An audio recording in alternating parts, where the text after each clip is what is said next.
యేసు రక్తమే జయం పరిచర్య ప్రైజ్ ద లార్డ్. అక్టోబర్ 11వ తేదీ 2025. ఈరోజు దేవుని వాక్యము. యేసు ఆ మాట విని, భయపడవద్దు, నమ్మిక మాత్రం ఉంచుము, ఆమె స్వస్థపరచబడునని అతనితో చెప్పెను. లూకా సువార్త 8వ అధ్యాయం 50వ వాక్యము. అవును క్రీస్తునందు ప్రియులారా, దేవుడు ఈ వాక్యం ద్వారా నీతోనే మాట్లాడుతున్నాడు. నీవు దేనిని బట్టి భయపడకుము, సర్వశక్తిమంతుడైన దేవుని యందు నమ్మకముంచి విశ్వాసంతో ప్రార్థించుము.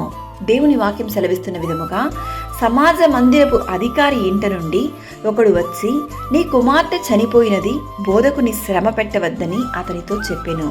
అందుకు యేసు ప్రత్యుత్తరమిచ్చు సందర్భమే ఈ వాక్యము.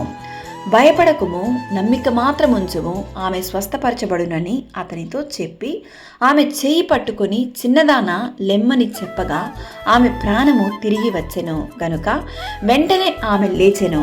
కావున ఈరోజు ఈ వాక్యం వింటున్న ప్రియ సహోదరి సహోదరులారా, ఊహించని చిత్ర విచిత్రమైన విపత్తులు వచ్చి పడుతున్నాయని బాధపడుతున్నారా?